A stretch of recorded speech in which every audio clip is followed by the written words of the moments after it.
President, we may now call on the next witness of the defense. Next witness from the defense.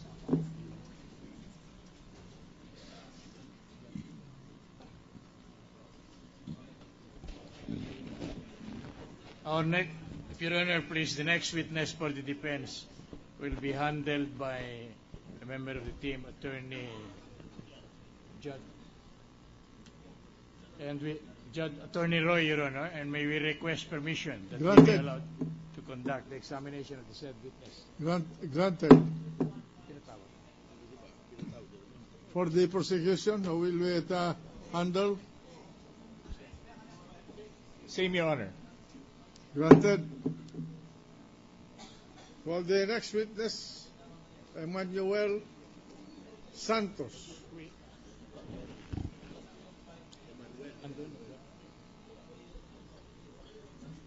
Mr. Emmanuel T. Santos, Your Honor. Yes, Emmanuel Chu Santos.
Sorry, hindi ko nakita agad.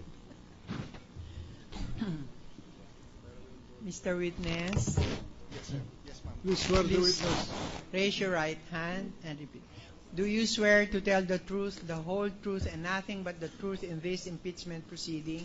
Yes, I do. So help you God. So help me God. May I Counsel proceed? for the defense proceed. Thank you, Mr. Senate President. May I just put on record that I'm a last-minute substitute. The witness was supposed to be handled by Attorney Jimenez, who is not here today.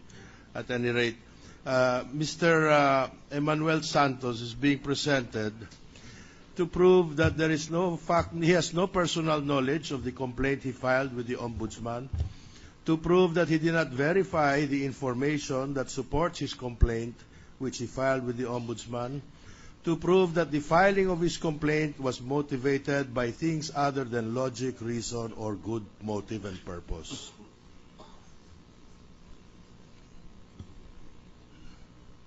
Proceed. Thank you very much. Mr. Presiding Officer, we would like to qualify the witness as a hostile witness, and I would proceed to establish hostility. Comply with Rule 12, Section 12 or Rule 132. Good afternoon, Mr. Santos. Good afternoon, sir. Yes.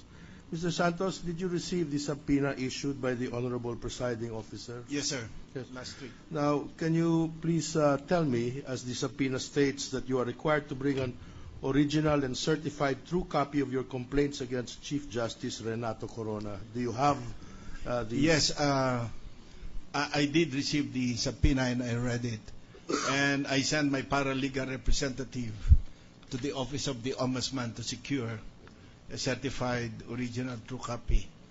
And we were promised it would be emailed after 3 days, but until now I have not received it. Oh, you have not received it from the Office of the Ombudsman? I have not received it. Oh, all right. Well, then I would like to show you what I have, which is a photocopy, and perhaps you could tell me if this is a faithful reproduction of your complaint.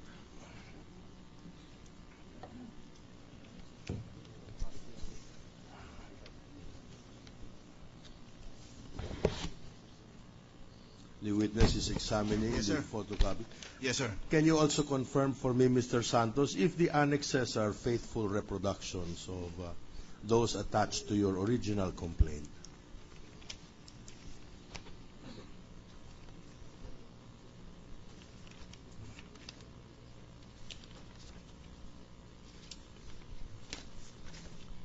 Yes, sir. Are there any annexes or documents or pages missing from this photocopy? None. So it is an exact reproduction. Yes, sir. Your Honor, for purposes of today, may we request that we be allowed to refer to this photocopy as the complaint itself? Are you marking it as exhibit? Not at the moment, Your Honor. All right. Granted. Now, Mr. Santos, in this photocopy, there appears to be a verification given under oath in the name of Emmanuel Tiu Santos. Do you recall making such a verification? Yes, I do. And so therefore I sign it. Yeah, thank you. Therefore, you confirm that, as stated in your verification, you caused the preparation of this complaint to the Ombudsman. Yes, sir. And that you understood the allegations in the complaint to the Ombudsman. Yes, sir. And that, as you say here in your of the said news items in the PDI, then I want the witness to confirm, I have direct and personal knowledge of the allegations on the publications of said news items in the PDI. There is a typo, no? Is that correct? Is that what appears in your verification? Yes, sir. Thank you very much. Now, Mr. Santos, I would refer you now to the second page of your complaint. And at the bottom portion, there is a heading which says prayer. Yes, sir. I would draw your attention to number 5 under prayer. Do you confirm that the prayer in your complaint states that in number 5, the Office of the Ombudsman to order a freeze on all bank accounts of Renato Corona? Yes, sir. confirm? It's predicated on number 1. That is prayer. right. So this is one of the prayers in your complaint. Yes, sir. Yes. Do you also confirm that in paragraph number 4, the Office of the Ombudsman that you stated in the prayer, the Office of the Ombudsman performs such other acts and investigations to build up a case to the level of proof beyond reasonable doubt as to the guilt of impeached Chief Justice Corona in violating Section 3 of RA number 1379.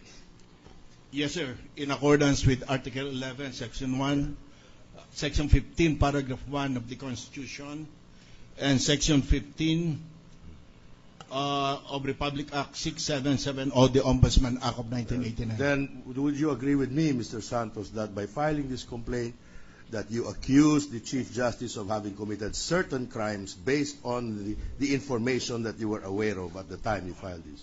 In effect, yes, sir. Yes. And therefore you agree with me that your purpose in filing this complaint is to see to it that the Chief Justice is tried, convicted, and possibly punished for any such crimes. Am I correct? Yes, sir. On the basis thereof, Mr. Presiding Officer, may I request that the witness be declared as a hostile witness. Since it's clear that the witness, by sworn declaration under oath, has an adverse interest against the Chief Justice of the Supreme Court, he is hereby declared as such and therefore considered as a hostile witness. Thank you, Your Honor. Mr. Santos, can you please tell me a little more about your background? What do you do professionally, or what do you do for a living, aside from filing a complaint with the Ombudsman? I am Chairman CEO of the International Academy Yes. of Management and Economics, and my Board of Trustees created the People's Ombudsman. Let me say it quickly in 2 minutes. That before I filed the first resolution to create the Office of the Ombudsman, on the first day, first hour of the opening of the 1971 Constitutional Convention, I did a lot of research work. And in the process, I learned that when the Ombudsman reads in the newspaper